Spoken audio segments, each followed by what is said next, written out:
Então, é isso. Nós estamos no capítulo 2, que é o discurso, né, a preleção de Eusébio, né?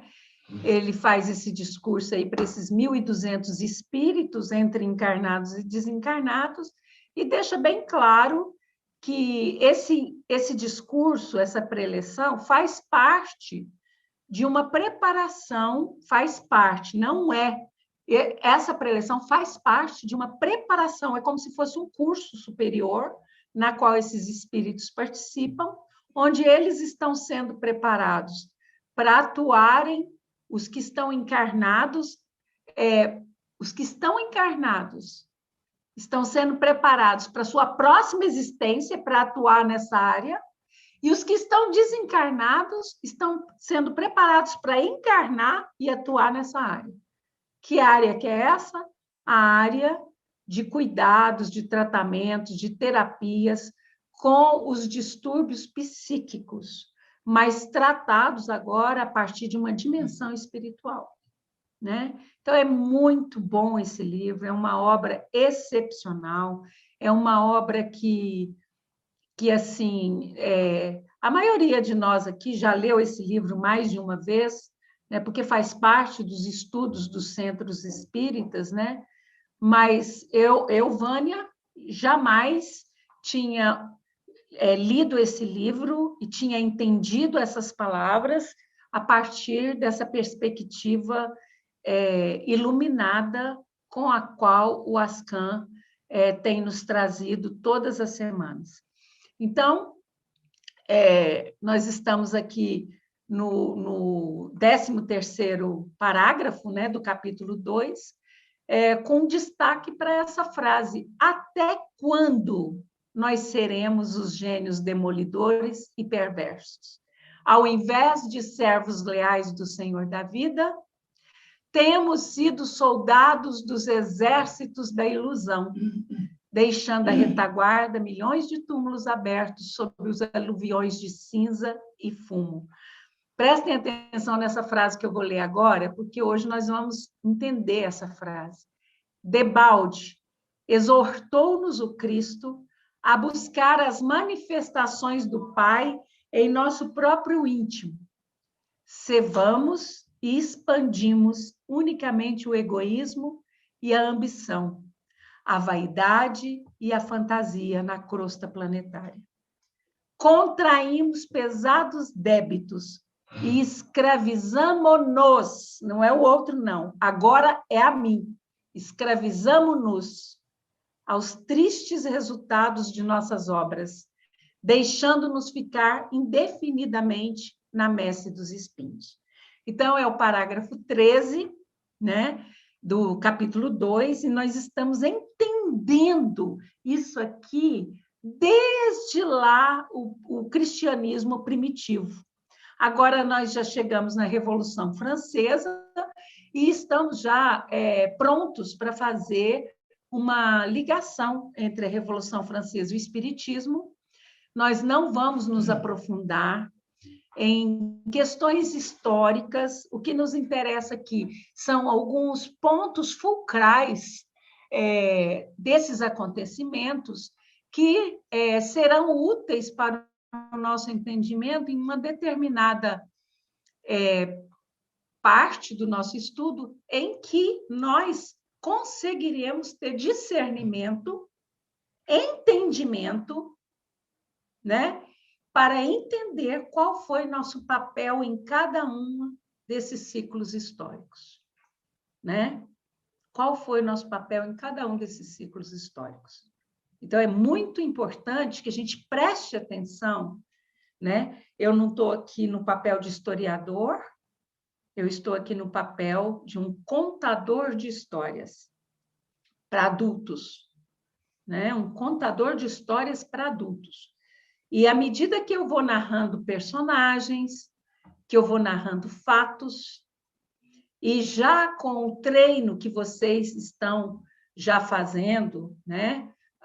Há 19 semanas de meditação, com o intuito de que essa meditação os ensine a expandirem suas consciências, sem necessidade de nenhum recurso externo, simplesmente pelo relaxamento total, né? Com esse treinamento, de meditação e relaxamento, e com o que eu vou falando aqui, vocês vão chegar, sim, cada um num momento diferente, à compreensão, não à recordação, porque o passado, ele é esquecido por bênção divina. Eu não quero que aqui ninguém se lembre de que foi Constantino, de que foi Menelau, de que foi Paris, de que foi Papa isso, Papa aquilo. Eu não quero isso. Eu quero que vocês entendam dentro de vocês o papel que os trouxe até aqui. Por que estamos nessa sala? O que nos move? Porque uma coisa eu tenho certeza, não pode ser só a curiosidade do que eu vou falar. Não pode. Não pode de jeito nenhum. Porque o que eu falo nem é novidade, só passou desapercebido. Entenderam? Só passou desapercebido. O que reúne essa assembleia aqui é muito além de curiosidade. Então, eu espero que hoje dê tempo para chegar nesse ponto. Lembra o conselho dos deuses que nós narramos lá do Salmo 82, quando falávamos, né, da transição, né, de um Deus secundário, Yahvé, para um Deus principal, Jeová, que se tornou como um Deus principal, mesmo não sendo ele o supremo criador, né? O conselho dos deuses. Então, a gente vai voltar nesse conselho dos deuses. Aí vocês vão entender comigo que tudo é cíclico. Sabe? As ondas do mar, elas vêm e voltam. Elas vêm e voltam. É cíclico. O universo, o corpo humano. Se você começar a analisar o corpo humano, né? Cada tecido, o que é um tecido? É um conjunto de células. O que são células? São as menores unidades do corpo humano. Mas dentro dessas células tem outras coisas menores ainda. Eu não vou entrar nesse detalhe, senão o Ribamar vai desorientar. Né? O que acontece?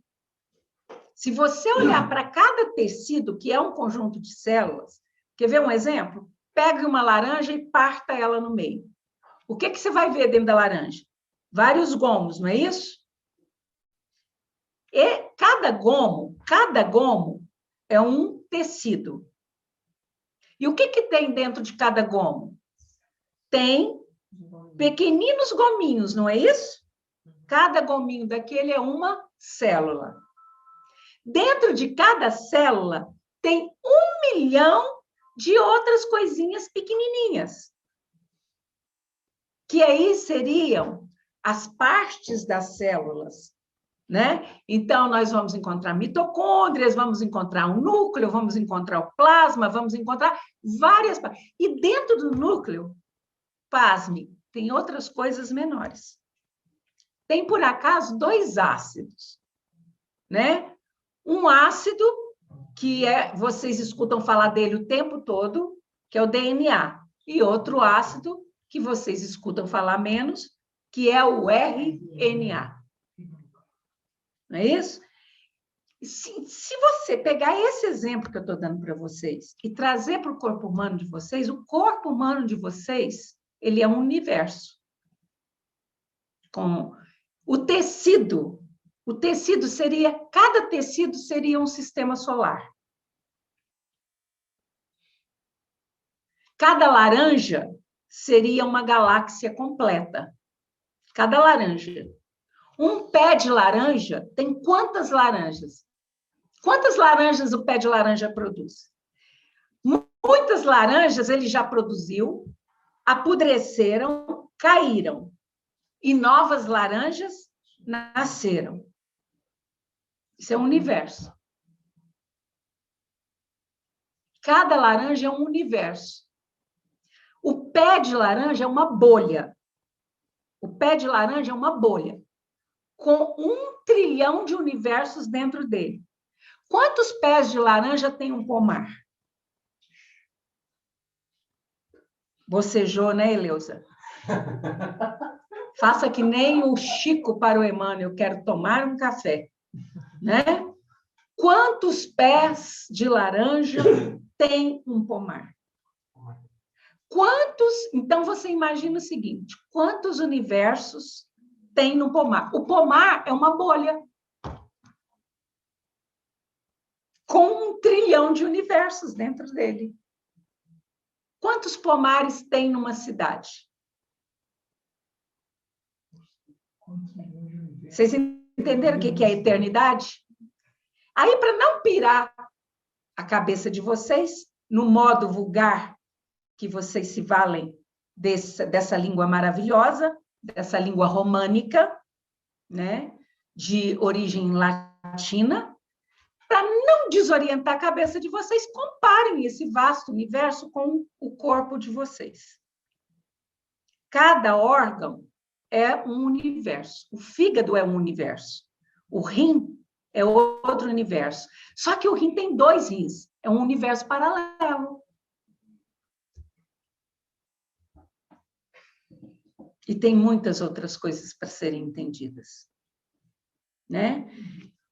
Então, nós estamos falando de coisas muito complexas, mas que são muito fáceis de serem entendidas. É tudo muito simples. Quando vocês descobrirem que vocês são deuses, que vocês são co-criadores e que vocês têm poder de transformar tudo, e não precisa nem ter varinha de condão, porque a varinha de condão é aqui, ó, ela é invisível, é o pensamento. Quando vocês descobrirem isso, vocês vão perceber que é tudo muito simples.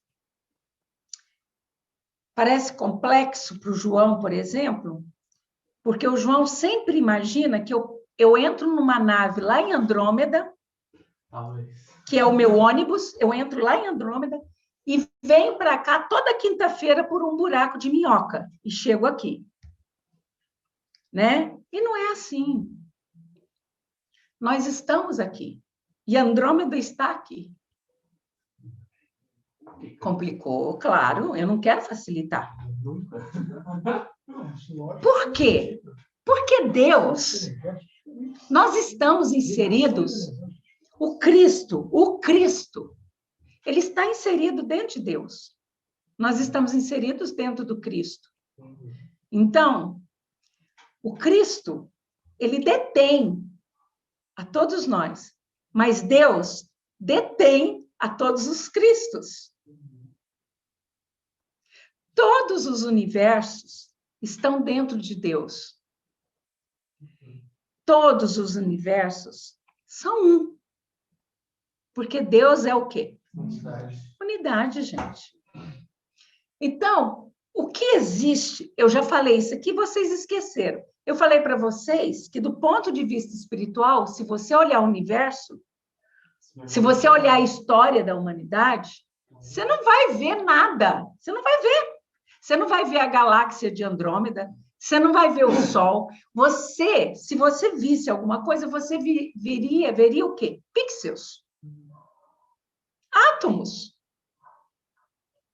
Porque essas formas, quem dão é o ponto de vista de vocês. Então, preste atenção. Eu estou na minha dimensão, tranquilamente, eu estou aqui. Então, essa questão, tenham comigo, avistamento. É muito importante para vocês os avistamentos. Ver, ter contato de 1º grau, de 2º grau, fotografar, filmar. Por quê que é tão importante? Porque vocês estão muito presos à materialidade.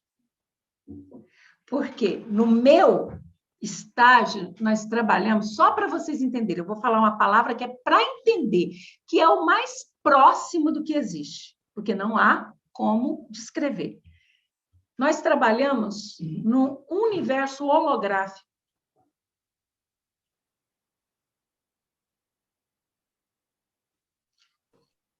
Então, eu estou falando tudo isso para vocês entenderem que tudo é nada e nada é tudo. Tudo é simples, é simples. Então, às vezes, eu pareço duro, inflexível, quando eu vejo alguma dor em vocês. Alguém sofrendo muito por algum problema. Eu olho aquilo, eu tenho compaixão, mas eu sei que isso é nada. Embora para vocês, naquele momento, seja tudo.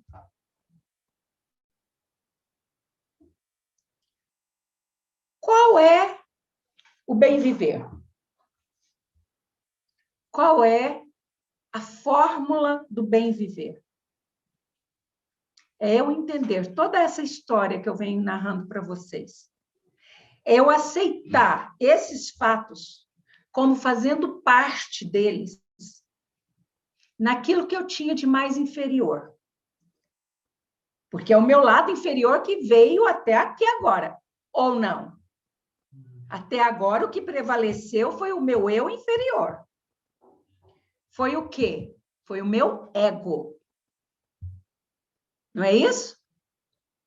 O meu inconsciente joga para o consciente lembranças, recordações, admoestações, conselhos. Aí quem que vem? Vem o id, fala, não, isso é balela. Isso é balela. Vamos comprar o carro novo. Vamos fazer isso, vamos fazer aquilo, porque isso é que te traz felicidade. Não foi isso que se pregou lá no iluminismo? Que a felicidade, a igreja pregava que a felicidade estava em você ir para o paraíso. A razão veio e falou assim, não existe esse negócio de paraíso, e a felicidade está em você viver as coisas reais, as coisas boas, a razão. Então, consuma. Né? E agora, o que é felicidade para vocês?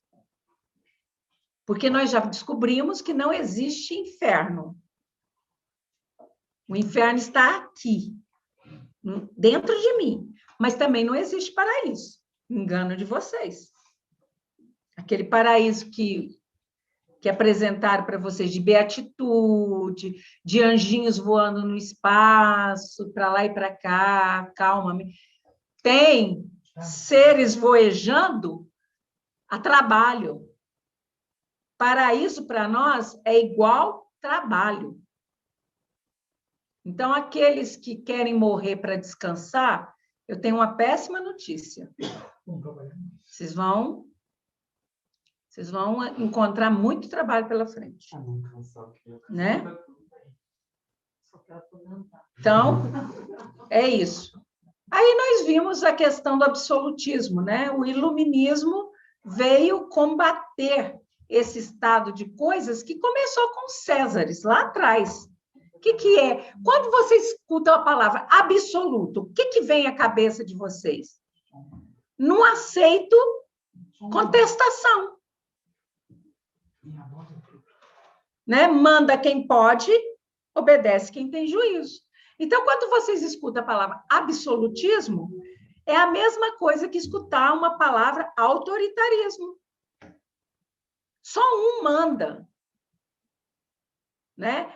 Aqui, quando chegou essa fase da Idade Média, os reis, que eram o que prevalecia do absolutismo, eles eram déspotas e perdulares. Mas quem mandava nos reis era a igreja. Então, a igreja era absolutista.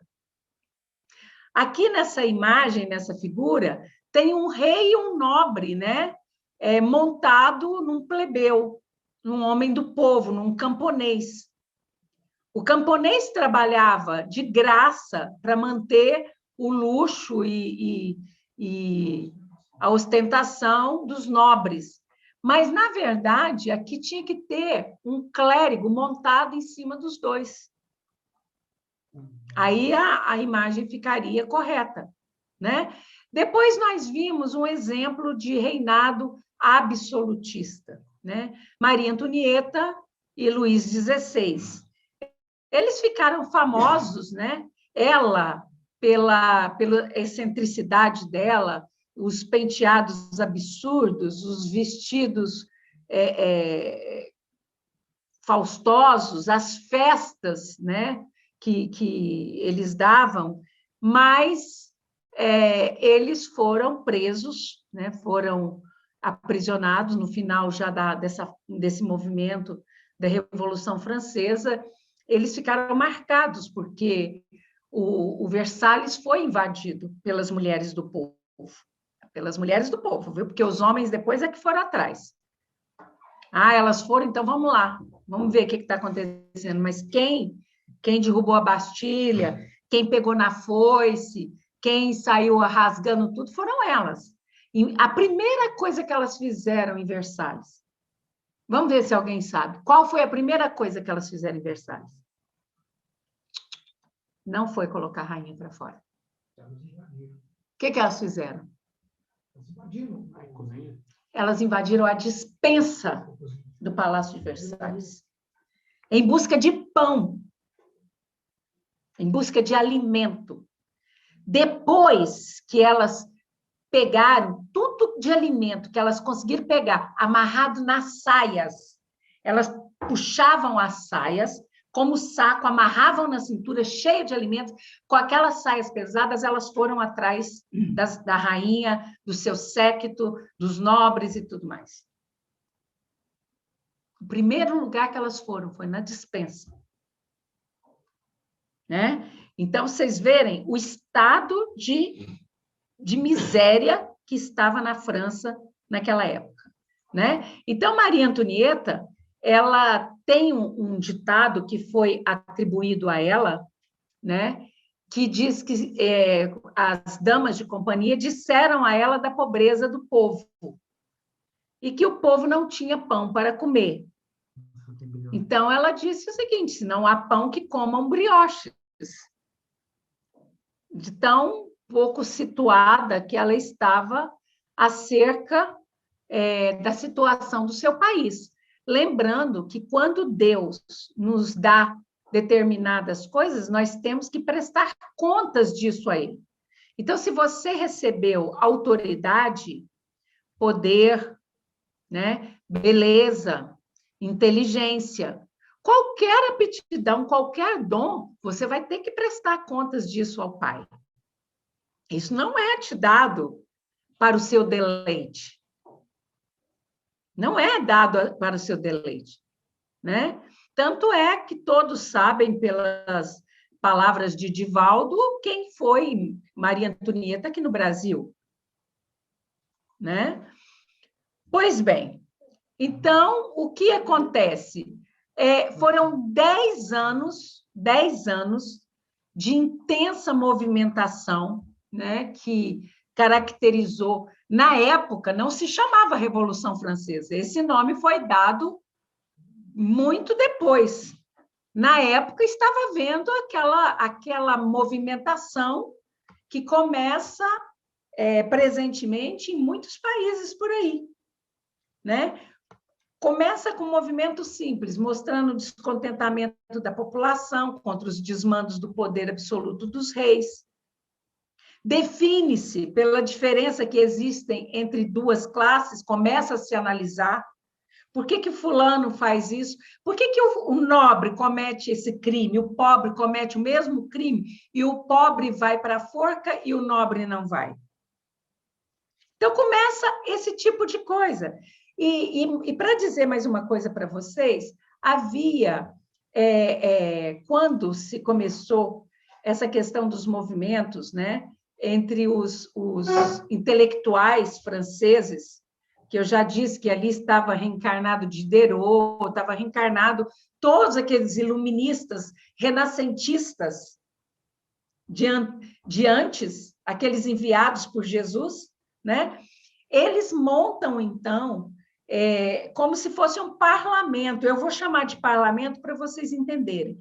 Na verdade, não eram parlamentares que estavam ali, eram pessoas, advogados, jornalistas, né? Artesãos, plebeus, que estavam ali reunidos discutindo, né, o futuro da França.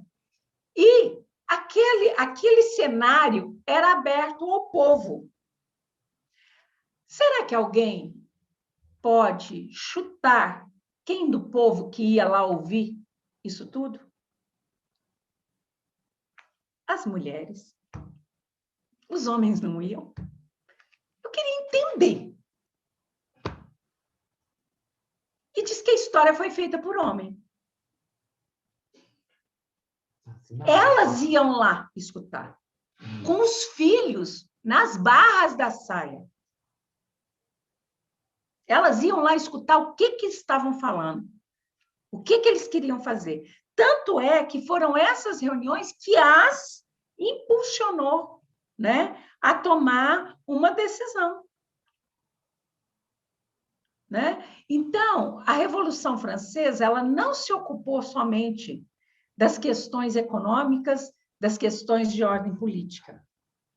Ela foi um movimento, né, que a intenção era fazer com que aquele remanescente que vinha do renascentismo, que vinha do iluminismo, lembrando que, pela bondade de Jesus, os inquisidores estavam reencarnando paulatinamente. Para quê?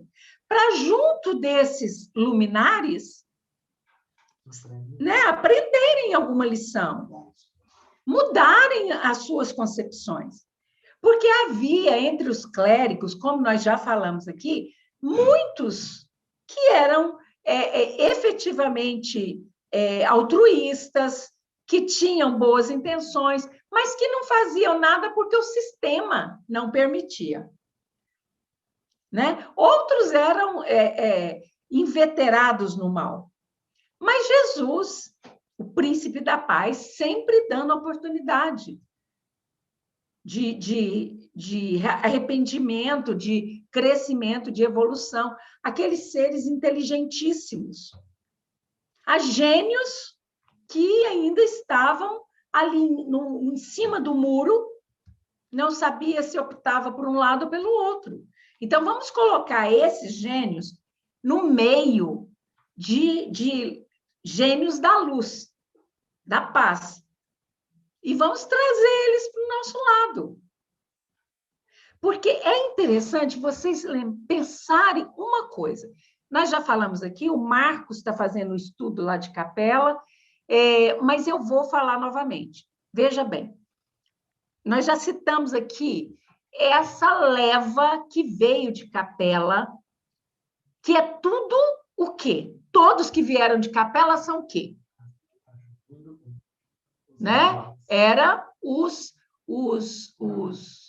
que vocês chamam aqui na Terra de obsessores, não é isso? Que são chamados de alambaques, dragões.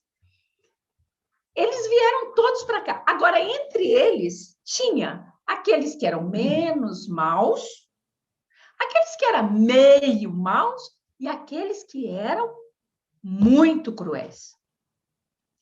E quem é que mandava em todo mundo? Os que eram muito cruéis. E qual foi o acordo do Cristo Miguel com eles?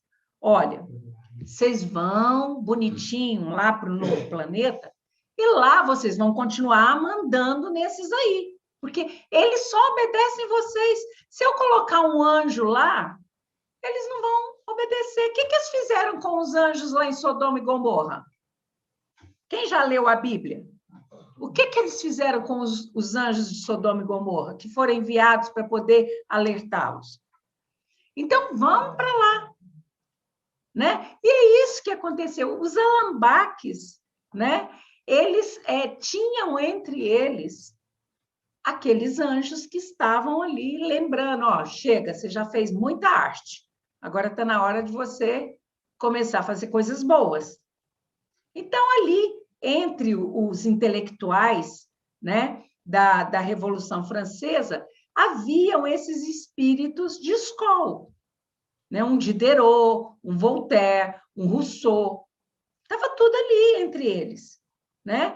Para não deixá-los se perder, né, daquilo que era o propósito deles aqui na Terra com a Revolução Francesa, né? Bom, então aqui a gente vai trazer uma citação do Emmanuel, do livro Caminho da Luz, né? É um livro que a gente está sempre fazendo a citação, está sempre buscando referência, porque é um livro base da doutrina que vocês seguem, é um livro que é um livro considerado de respeito, então eu acho que é uma fonte fidedigna, né? E aí Emmanuel fala dessa implantação dos fundamentos de liberdade no mundo, né? Então, lá na Inglaterra, isso já tinha sido iniciado em 1688.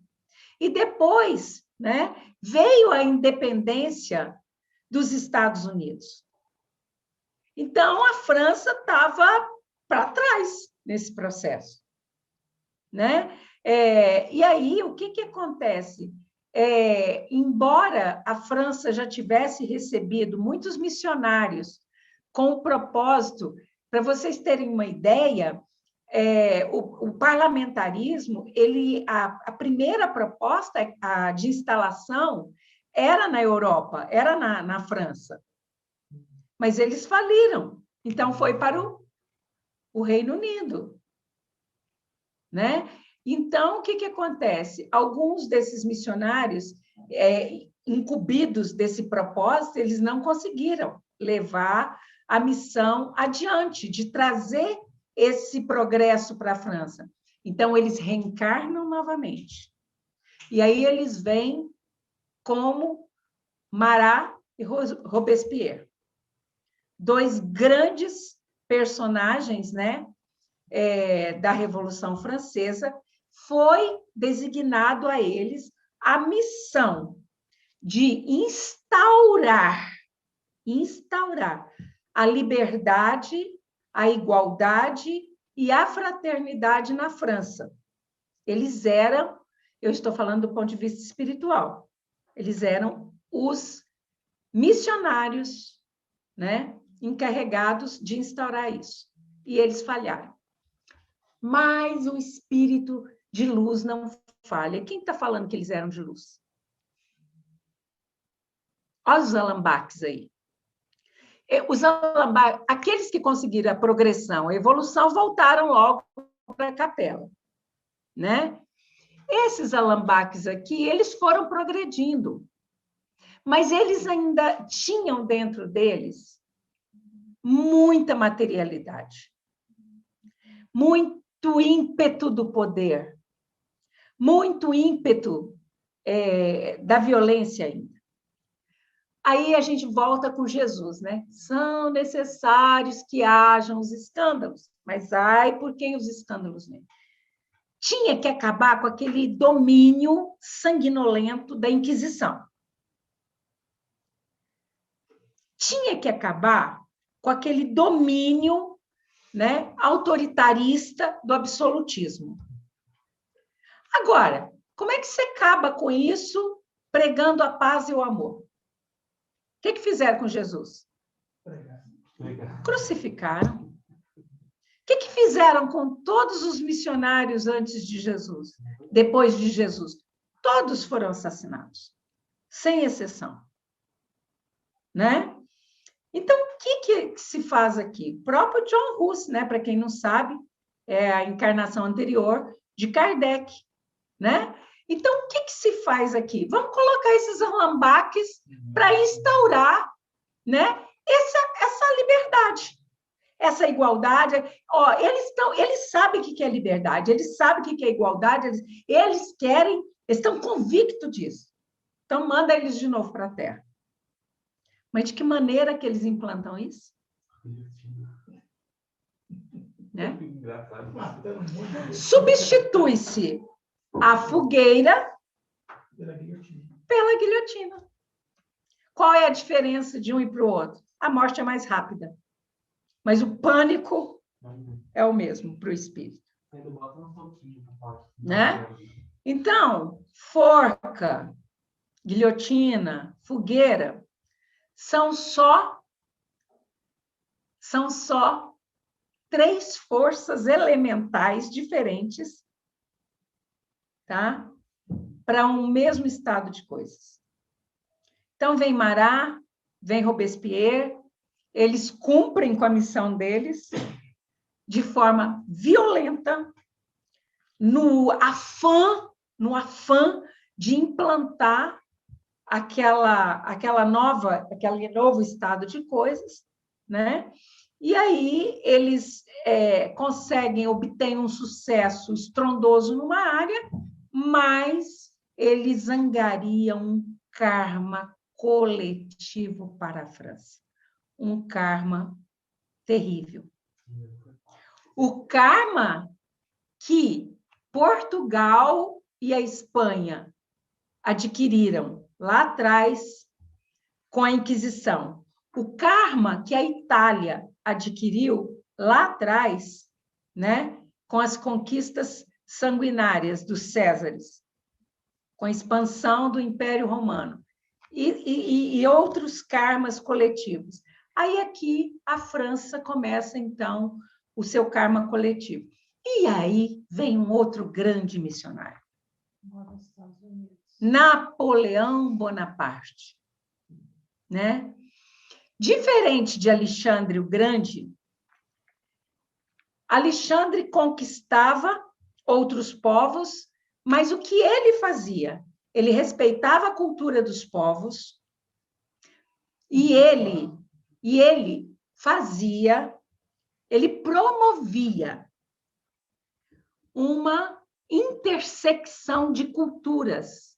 A cultura helênica, a cultura grega, com a cultura de outros povos. E ele era a prova disso porque ele sempre morava no país conquistado. Olha que interessante. Ele morava por vários anos no país que ele conquistava. Como forma de dar exemplo, como forma de adquirir a língua daquele país, de aprender os costumes daquele país, casava-se com alguma filha daquele país, né? E ele não escravizava. Ele não escravizava os outros povos. E o que Napoleão Bonaparte fazia? Né? Ele escravizava os outros povos. Então, isso tudo ajudou, né? Ainda tem tempo? Isso tudo ajudou, né? A França a angariar um karma muito extenso, muito grande. Então, aqui vem um livro que vocês gostam muito, Paulo Estevão, né? Pela Labra de Emmanuel, e o Emmanuel fala o seguinte, né? Ele diz que comparo o Evangelho a um campo infinito que o Senhor nos deu a cultivar. Alguns trabalhadores devem ficar ao pé dos mananciais, velando-lhes a pureza. Outros vão revolver a terra em zonas determinadas, mas não há como dispensar a cooperação dos que precisam empunhar instrumentos rudes, desfazer cipoais imensos, cortar os espinheiros para iluminar os caminhos. O que Emmanuel está falando aqui? São necessários que venham os escândalos, né? Um Marat, um Robespierre, né? Um Nero, um Constantino, são necessários na construção da civilização, nesses caminhos. Por quê? Porque os povos que transitam nesses mundos primitivos, ou nesses mundos de provas e expiações, são povos muito afeitos à matéria, à zona densa da matéria. Eles precisam de seres com o poder da autoridade que os faça caminhar. Então, muitas vezes, você vê um rei, Ricardo, Coração de Leão, um rei missionário, mas que comete despautérios absurdos, né? Então, é interessante essa frase de Emmanuel, que está no livro Paulo Estevão, porque enquanto uns estão ali vigiando o manancial de água, aquela fonte, para ninguém destruir a fonte, para nenhum animal pisotear, para ela continuar brotando água viva, água límpida, formando o regatozinho, formando o córregozinho. Outros estão lá preparando a terra, né? Com a enxadinha, revolvendo a terra. Outros estão lá semeando a sementinha, plantando. Outros estão cuidando dos brotos, estão aparando. Mas tem aqueles, os rudes, necessários, que eles vêm e cortam os cipoais, os espinheiros, que abrem o caminho, que arranca as ervas daninhas. Então, observem vocês, nos centros espíritas, por exemplo, determinados dirigentes das casas espíritas que deveriam ser exemplos de amor, de compassividade, de entendimento. Eles têm só uma fachada, porque, na verdade, eles são déspotas, são mandões, autoritários, não aceitam não como resposta, a diretoria opina, eles fazem prevalecer a vontade deles.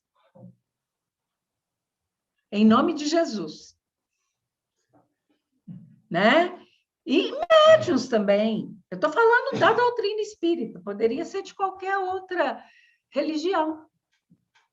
Né? Então, agora, são necessários. Por quê? Numa doutrina espírita, por exemplo, o que tem? Qual é a maioria dos encarnados e desencarnados que são adeptos da doutrina dos espíritos? Quem são? Vítimas e algozes da Inquisição. Não só da Inquisição, o cristianismo primitivo para cá. E aquilo que eu falei para vocês, o círculo vicioso, né? De um momento está no poder e, em vez de usar o poder para organizar, para melhorar, para evoluir, não, usa o poder para vingar.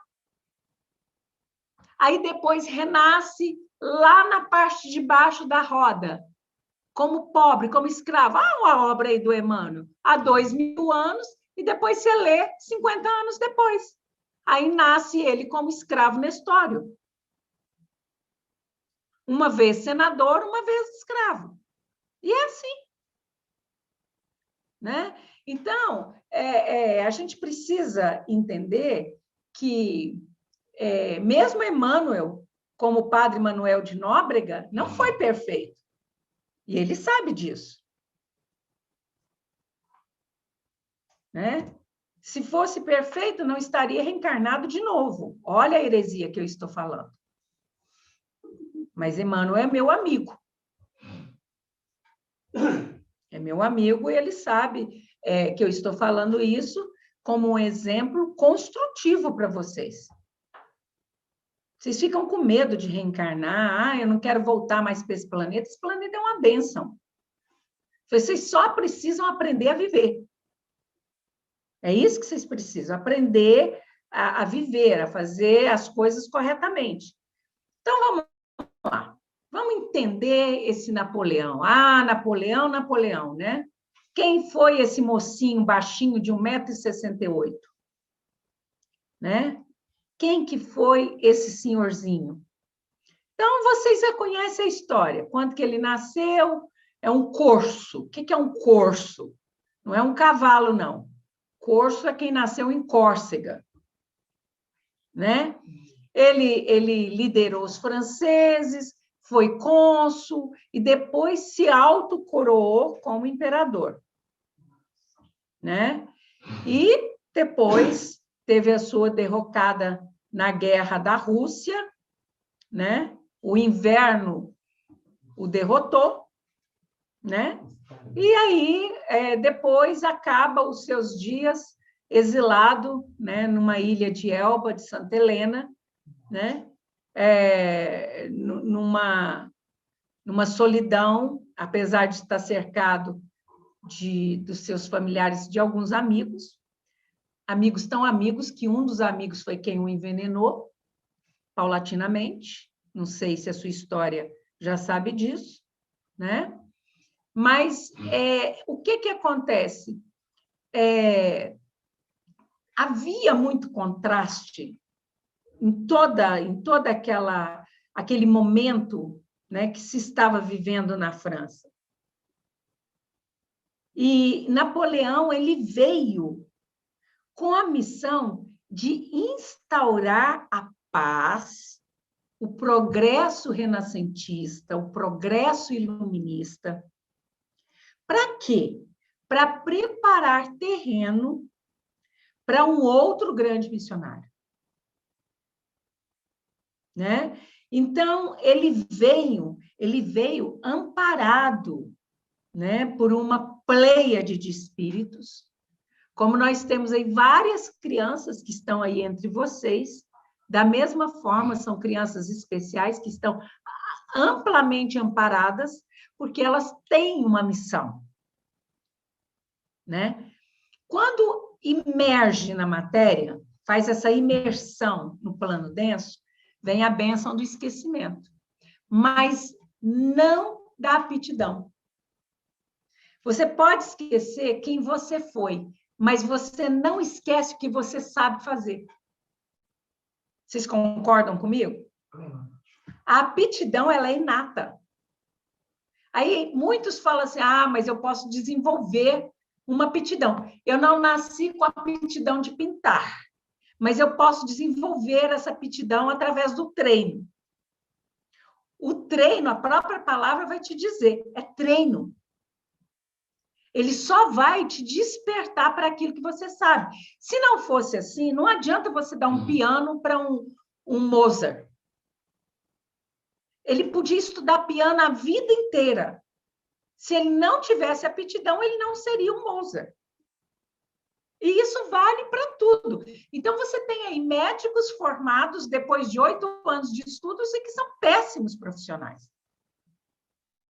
E você tem aí enfermeiros, técnicos em enfermagem, com 3 anos de male-male de escola e que são excelentes profissionais, excepcionais médicos. Aptidão, né?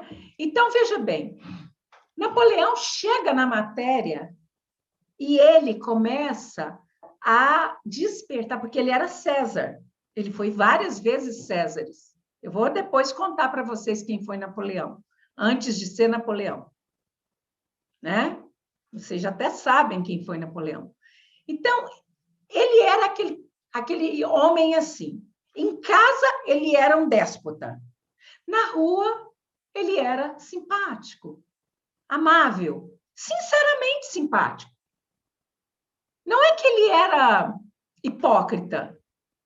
Ele gostava dos amigos, de conversar com os amigos. Ele amava o exército dele. Ele sabia o nome da maioria dos soldados dele.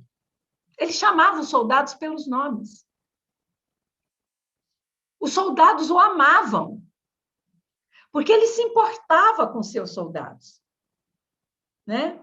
Ele sufocou a liberdade na França. Olha o que ele foi fazer na França. O que ele foi fazer na França? Instaurar a liberdade. Ele sufoca a liberdade na França, mas ele semeia o liberalismo na Europa, né? Ele espalha os inspiradores ideais da Revolução Francesa. Ele inspira esses ideais. Ele acaba com o feudalismo. Olha que interessante. Ele acaba com o feudalismo, ele abala o absolutismo, aquelas velhas monarquias, ele passa o rolo compressor com a sua máquina de guerra, né, em cima daqueles povos, mas ele não consegue despertar no espírito das massas, né, aquele senso revolucionário, aquele senso de liberdade, de igualdade, de fraternidade, né? Então, esse pequeno senhor, né, ele é comparado como se fosse um cometa humano, muito rápido. Ele teve 15 anos de missão, né? Ele teve a sua missão antecipada. Já se escreveu mais de 400.000 livros sobre ele, né? Então, o maior adversário dele, o descreve como a maior força que jamais se uniu às massas humanas, né? Então, vamos entender quem foi esse Napoleão. O meu canal conseguiu um quadro, né, uma figura que mostra o nascimento do pequeno corso, né? Então, a gente precisa entender o seguinte: por que é necessário um Herodes? Por que é necessário um Pilatos? Um Tibéres? Por que é necessário um Marco Antônio? Né? Um Constantino? Um Nero? Qual é a real necessidade desses alambaques aqui na Terra? Isso porque eu não estou evocando lá os idos da Suméria, de Ur, da Lemúria, da Atlântida e tudo mais, né? Então, vamos entender o seguinte: eu estou chamando aqui de destino, em vez de eu falar a espiritualidade, eu estou dizendo destino. Ele vai confiar determinadas funções àqueles que são os mais aptos a executá-la. E aí, nesse caso aqui, eu estou confiando a missão ao mais apto e não ao mais iluminado, ao mais evoluído. Entenderam a diferença? Né? Entenderam a diferença aqui? Ao mais apto. Então, os grandes ditadores, pensa comigo, os grandes ditadores, eles são manobrados pelas forças superiores para alcançar determinados fins. E é claro, como Nero, nós citamos isso aqui vastamente. Nero, além dos que estavam ao lado dele, de forma energética, de forma espiritual, ele tinha ao lado dele um tutor, um Sêneca, que era um espírito de escola que estava ao lado dele para quê? Para poder inspirar coisas salutares, coisas boas, ideias justas no seu gênio, né? Então, na verdade, esses grandes ditadores, eles são enviados. Você fala assim, como que Deus permite que uma pessoa dessa chegue ao poder? Um dia, eu não quis entrar mais em detalhe, mas eu comecei a falar de Hitler aqui. Como que é possível, como que Deus permite que se chegue um Hitler ao poder? Então, quando a gente faz um estudo como esse, a gente entende.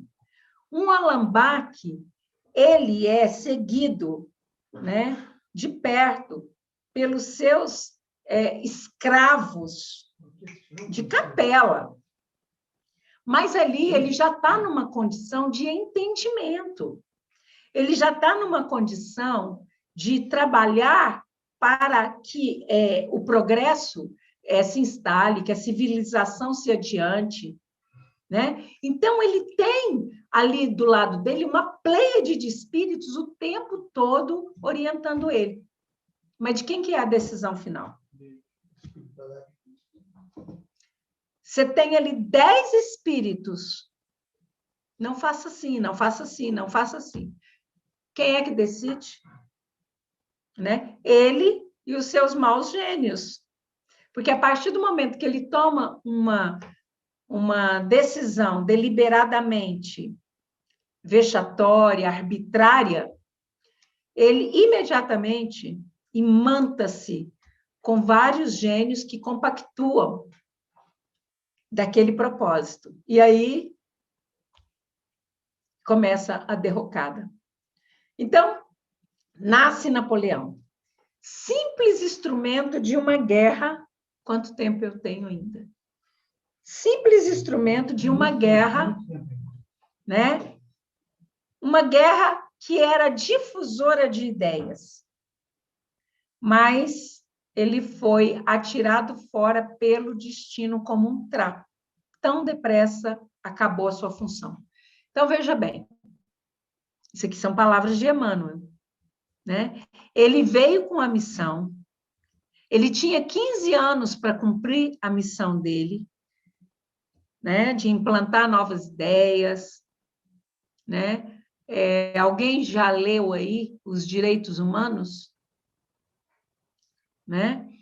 Então, ele veio implantar novas ideias, novo estado de política, novo estado econômico, novo estado social, né? Mas ele se deixa levar pela vaidade, né? Pelo vislumbre, pela fascinação, e então a espiritualidade superior abrevia o tempo dele, né? E o tira de cena. Não é isso? Bom, então vamos fazer aqui, começar a fazer uma comparação. De um lado, nós temos Napoleão Bonaparte, do outro, nós temos Allan Kardec. Allan Kardec nasce no mesmo ano em que Napoleão toma a coroa da mão do Papa, embora ele tenha sido o personagem que faz as pazes com a Igreja Católica, né? Entre aspas, faz as pazes, mas volta o César ao papismo. Você pode mandar lá na sua igreja, aqui você não manda, não. E eu mando lá na sua igreja também, né? Então, ele vem com essa missão e Allan Kardec nasce exatamente no mesmo ano em que ele se torna imperador. Lembra que eu falei que ele vem para ser aquele que vai abrir o caminho, que vai aplanar a estrada para que Allan Kardec venha cumprir a sua missão, né? Então, antes dessa fase espírita, Allan Kardec ele foi educador, foi autor, foi tradutor, foi cientista, e ele fez a sua carreira, né, inclusive sendo um dos membros da Academia Francesa, né, de Ciências, Academia Francesa de Ciências, com várias obras escritas por ele, né, obras de matemática, de geografia, ele falava sobre geografia, numa época que a ciência de geografia ainda não estava delineada, né, consolidada. Então, fez muitos estudos psicológicos, né, e ele vem com esse arsenal, com esse laboratório de ideias superiores, né, para poder implantar um novo pensamento na humanidade, né? Com esses 5 livros fundamentais, que é a codificação, como vocês chamam, a codificação, a implantação de uma nova ideia. Lembra que um dia eu falei que o que vocês chamam de espiritismo não era para se chamar espiritismo, porque não era para ser uma religião, mas um sistema doutrinário filosófico, totalmente filosófico, científico e filosófico. E na Cidade Luz, que é onde vem esse manancial de coisas, né? Essa fonte que é a codificação, ela não tem, embora ele tenha compilado o Evangelho, porque o Evangelho é uma compilação, concordam comigo? Ele pega trechos do Antigo e do Novo Testamento, e aí ele escreve, né, as suas próprias impressões e traz também alguns autores espirituais que falam da mesma temática, Não é isso? Então, é uma compilação, né? Ele não tem intenção, e ele fala isso, no nosso último estudo eu trouxe essa frase dele, que está em Obras Póstumas, falando que jamais foi sua intenção transformar a sua obra numa religião. Então, quando ele reencarna no Brasil, ele vem viver a sua obra. E, ao viver a sua obra, a interpretação que se tem disso, né? Porque os tupiniquins não sabiam o que era filosofia, ou muito poucos, né? A verdade seja dita, eu não estou aqui menosprezando os povos tupiniquins, mas aqueles povos que estavam aqui eram o quê? Remanescentes de prisioneiros portugueses, ao exilados aí de Portugal. De onde que saíram esses exilados? Das prisões. Criminosos, prostitutas, né? Escravos, malfeitores. Esse remanescente vem para o Brasil, né? Vai se imiscuir, se misturar com outros povos, que são os povos africanos e os povos indígenas, para poder formar uma nova nação pura, né? Esse povo tupiniquim, eles não sabiam o que era filosofia. Eu não estou sendo preconceituoso, mas eles não sabiam. Quem conhecia filosofia nesse país eram os filhos dos abastados que iam estudar na Europa e aí aprendiam um pouco sobre filosofia, voltavam para cá e esqueciam filosofia. Porque eles tinham que cuidar da fazenda de café, da fazenda de cana, do gado, né? Então, essa era a realidade. Então, qual é a maneira de implantar essa filosofia celestial num país em que está se formando uma nova gente? Vamos transformar esse arcabouço filosófico e científico numa tríade. Vamos colocar mais um pezinho aí, que é a religião.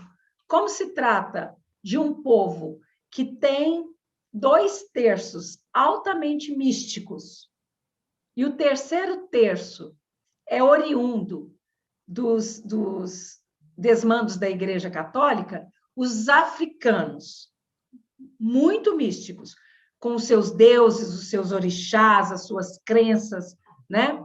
Os índios, muito místicos, da mesma forma, né? E os portugueses, muito medrosos com aquela ideia de céu e inferno instituído, né, por décadas, séculos e séculos de Inquisição, né? Então, esse povo formado nesse contexto, a única maneira que tinha-se de trazer a vivência filosófica científica para esse povo era através de uma nova religião. E Kardec volta e apresenta essa nova religião em loco para esse povo, né? Principalmente através desses 5 livros, que é conhecido como Pentateuco, e através de mais quase 500 obras que estão aí disponíveis, né? Inclusive esse que nós estudamos, né? Então, que vem Kardec fazer? Ele vai estabelecer uma luta permanente para entender aqueles fenômenos. Porque enquanto o seu amigo falava com ele que as mesas giravam, tudo bem, deve ter alguma coisa magnética, deve ter alguma coisa aí, vamos entender. Mas quando o seu amigo disse a ele que as mesas conversavam, então ele falou, não, então agora eu tenho que entender qual é a causa que está por trás disso tudo. Então, esse foi o start para que Kardec se interessasse por aquele assunto. Sempre tem que ter um start. Qual é o start que mantém vocês aqui? um extraterrestre. Né? A vontade de ver a cara do extraterrestre, o disco voador do extraterrestre, é o start que mantém vocês aqui. O que despertou Kardec? As mesas girantes e conversantes, falantes. Prometo que se eu mostrar, ela continua né? a escutar. Promete que se você vê, João Pedro, você vai querer continuar vendo outras coisas. Não é isso? Você sabe disso, não sabe? Então, a obra de educação, né, ela vem para construir uma nova aristocracia. Mas agora não é uma aristocracia absolutista. Olha o que eu ensinei para vocês lá atrás, quando vocês estavam estudando Platão, Sócrates, Aristóteles, no Livro dos Espíritos, aos domingos. A verdadeira democracia. O que é a verdadeira democracia? É o governo que é feito para o povo. Mas é um governo que é feito pelo povo. Do povo. Visando os ideais do povo. Porque a minoria esquece que ele faz parte da humanidade. E não sairás de lá enquanto não houveres pago o último ceitil.